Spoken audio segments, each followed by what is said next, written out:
Hey, welcome back, fellow collectors, geek enthusiasts, and lovers of the plastic crack. I am your host, Brave of Braves Toy Review, and today we will be reviewing one of my favorite Figma action figures from one of my favorite animes, Casca. She's so sexy in her little box with the plastic window. Let's get into it.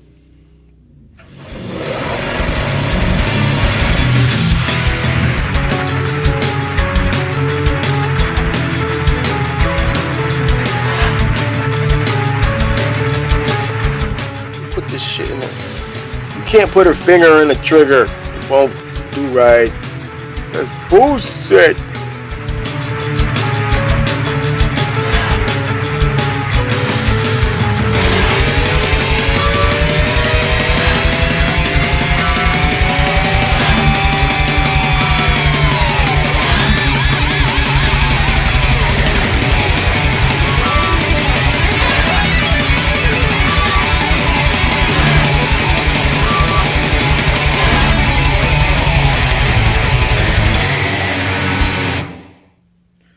I will have to say that Casca is one of my favorite Figmas. The Berserk anime is one of my favorite animes, and I've only got a chance to look at some of the actual manga. I read some of it, and that's how I actually got into watching the anime, and it was awesome. And one thing that I did regret is that they didn't go further with the anime and continue the story, even though there has been rumors about the story continuing. Focusing on Casca herself and this Figma representation of her, and just looking at the packaging right now, you can see how much attention and detail went into the creation of this toy. And as always with Figma, you get a beautiful representation of what the original character was, whether it be in anime, manga, or in video game format. Their representation of that figure and the effort they put into bringing that figure to life is always awesome, and it always commands respect. Here on the back of the packaging, you can see many of the different poses that Casca is able to take, many of the different accessories that comes with her. And again, it's just a beautiful figure. And the packaging for the figure is very nice as well. On the side here, we get a nice side shot of the figure, of the product, a nice product preview. And you see here Figma Max Factory Masaki Apsi, I don't know, the action figure series. And it's product number 210, and that's Casca. That's Casca, and that's Casca's. Ew, don't let your kids watch my show.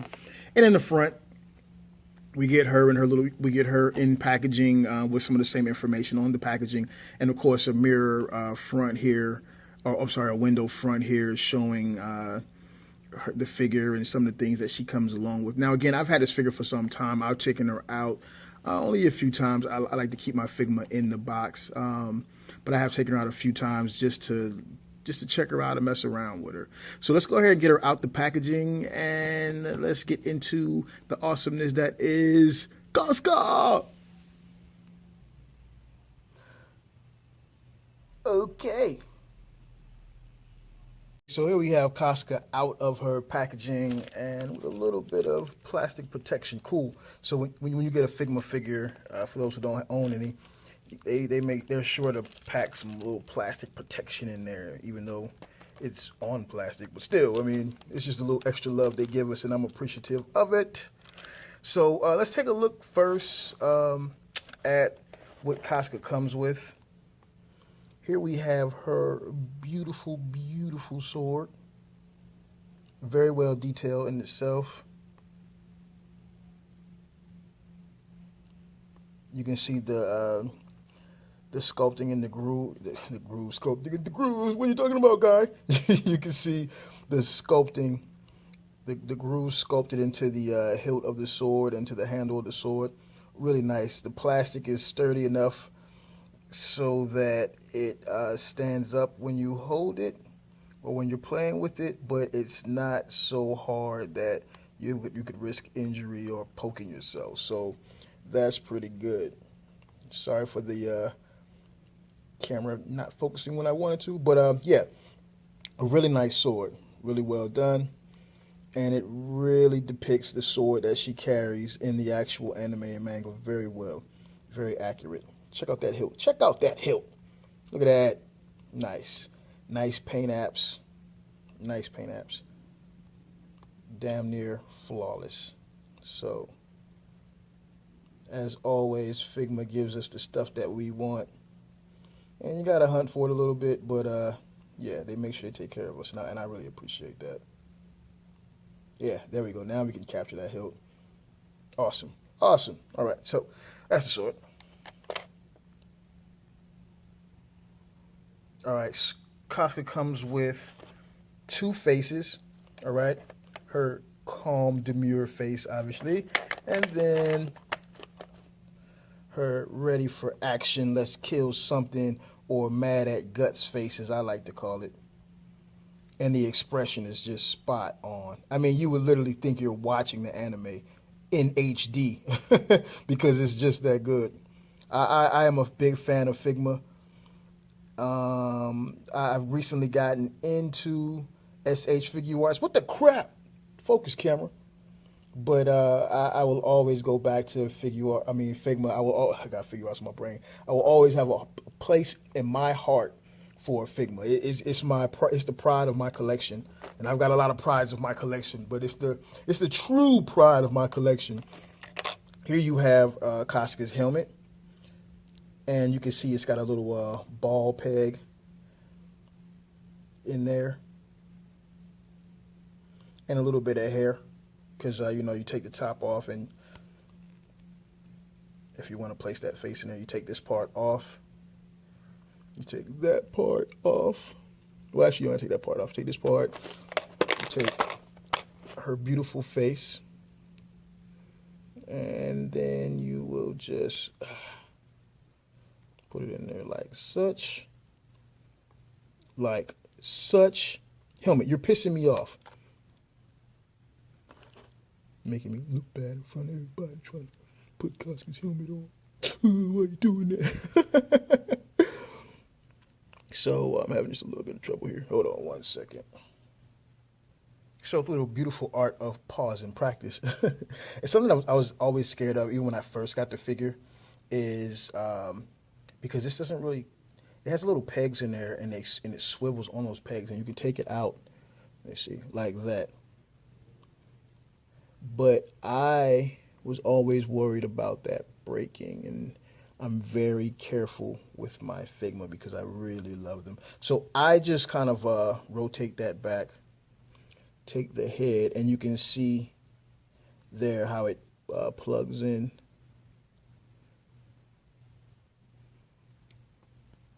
You plug that in there, and then you can see her little chin strap, which goes right under her chin. You take the hair piece, and you see where the little pegs are, and you just kind of peg that in. Then you take the top of the helmet part, and you just and you can see how those fit, and you just kind of sit that there. And if done correctly, everything fits back into place. Wait, you fit back into place. Nice and snug. And it's really a lot of effort for a small piece. But again, that's Figma. They make sure we get the good stuff, and that's why you pay the price you pay for these figures. It's well worth it. And then, of course, this peg would go into her neck. So that's pretty awesome. Let me just check the detail out. Check the sculpt out of that, even in the feather here. Really, really nice. And I could name a number of toys that we purchase of this same scale and size that is not even a tenth of this quality. So that's saying something big. Casca also comes with her little cape dealy here. The little hole there for the stand to go. When you put the stand together, you plug it in there and it'll hold her in place. Obviously, very nicely done.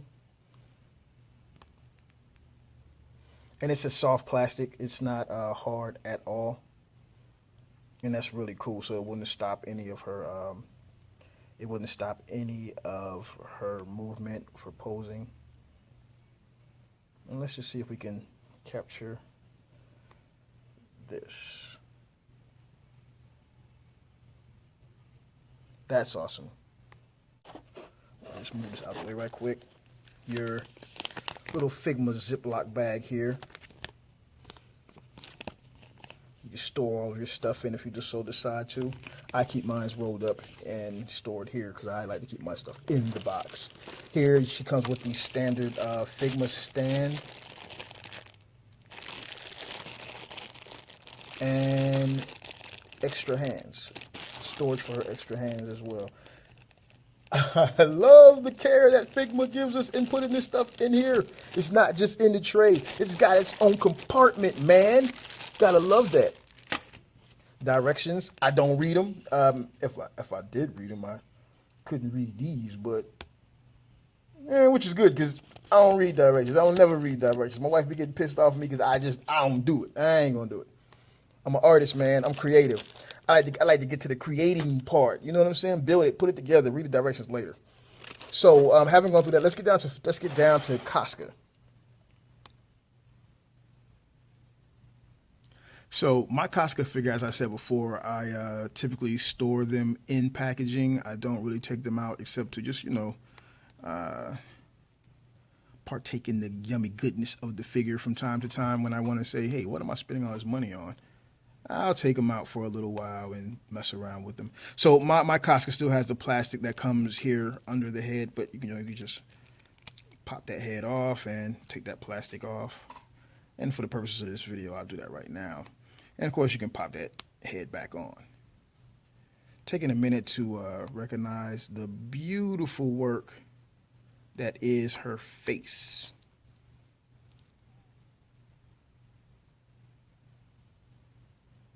Casca is just a beautiful figure and very well done. Very well done.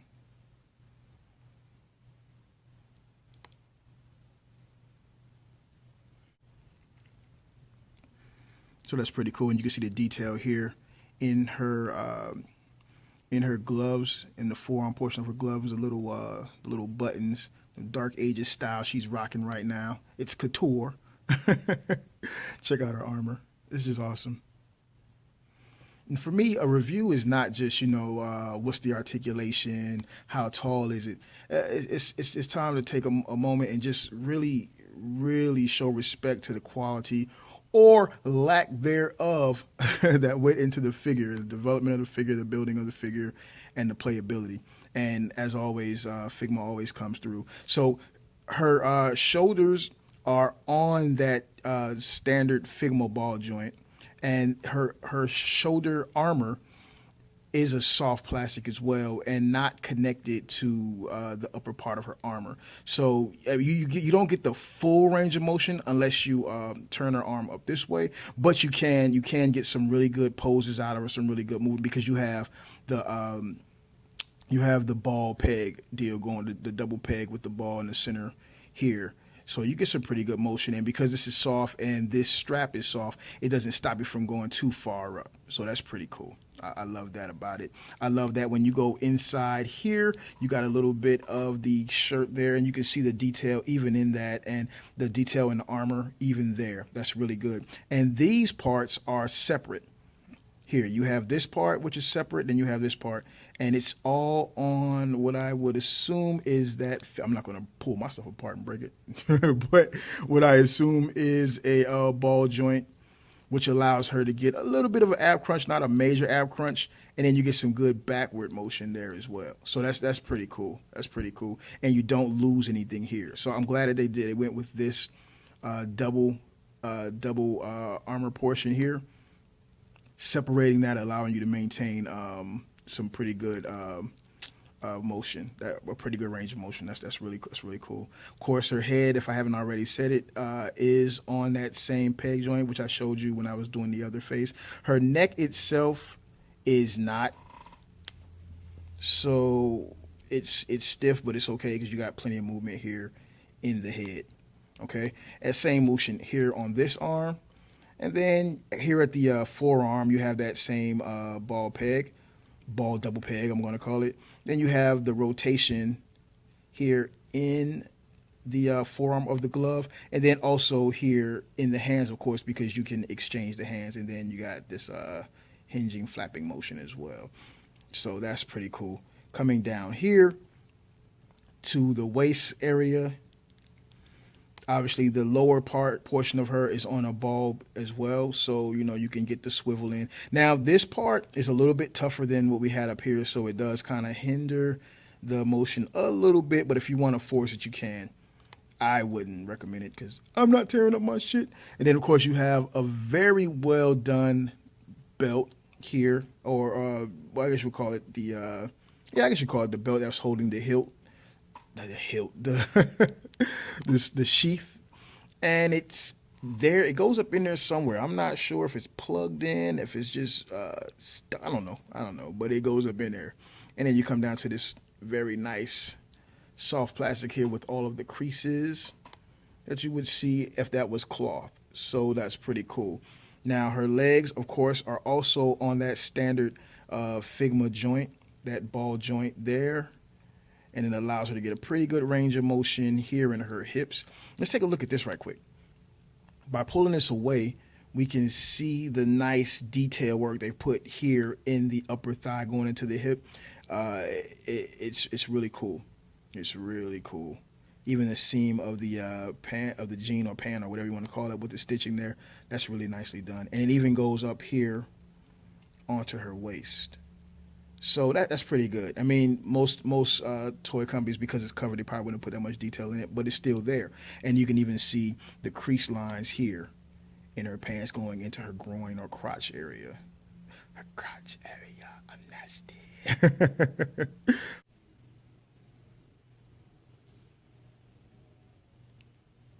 Yeah, so I'm really impressed with the sculpt work in this figure from head to toe. And again, looking at the top of the boot area, you got a swivel here, okay, and then you have some really nicely done detail there in this little strap or rope thing that would be holding up the character's boot at the top.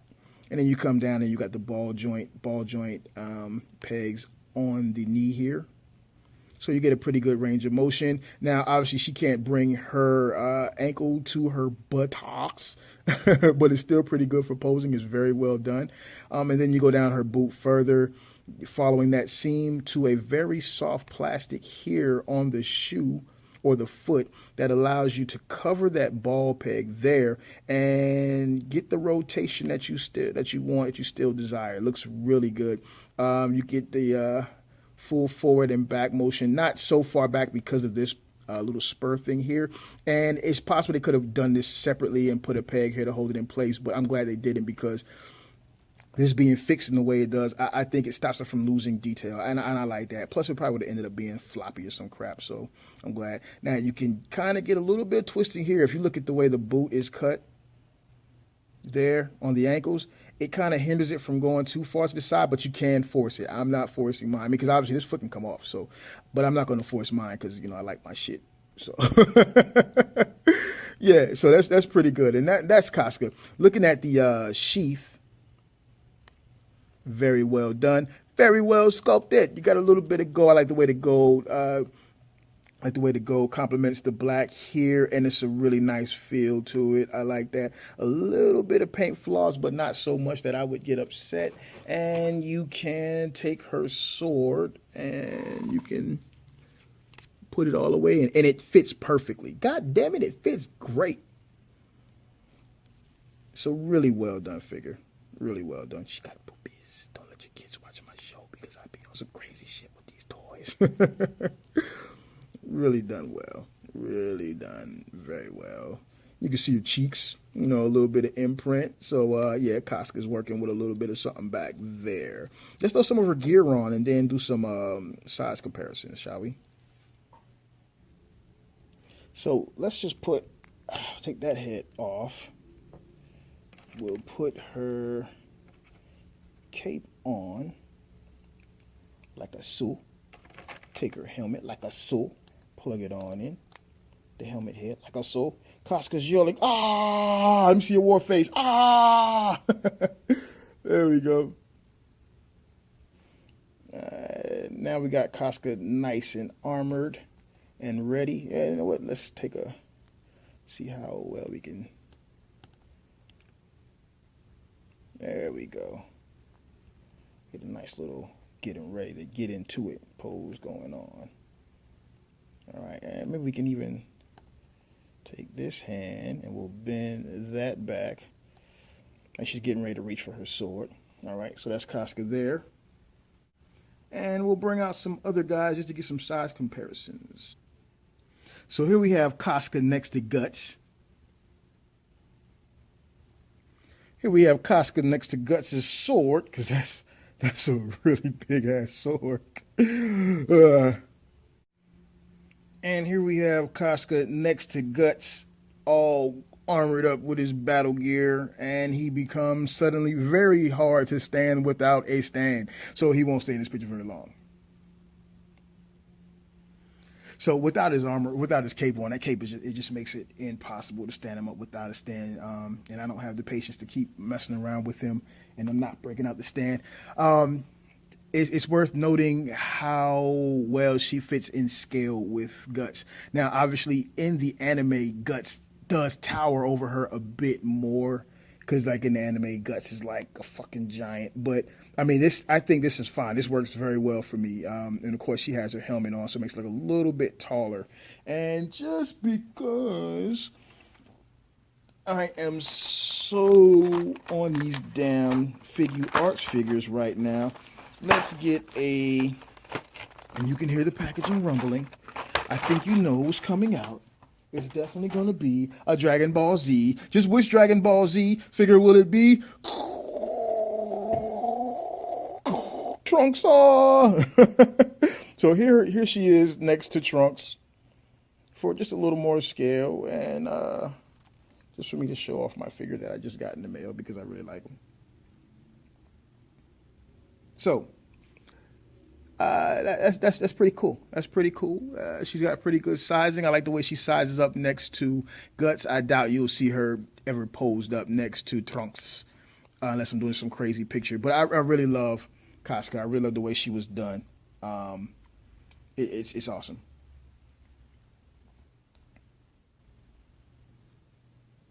So this has been my review on the Figma Arts character number 210, Casca from Berserk. I hope you've enjoyed it. This is Brave's Toy Review. I am your host, Brave. Please continue to watch, share, like, conversate, and communicate about the reviews that I do. I hope you're enjoying what I'm trying to do in making these reviews entertaining as well as informative on the figures, and I'm going to work on this damn camera. Until the next review, keep collecting, keep doing stupid shit with your toys, and motherfucking deuces! Don't let your kids watch my show.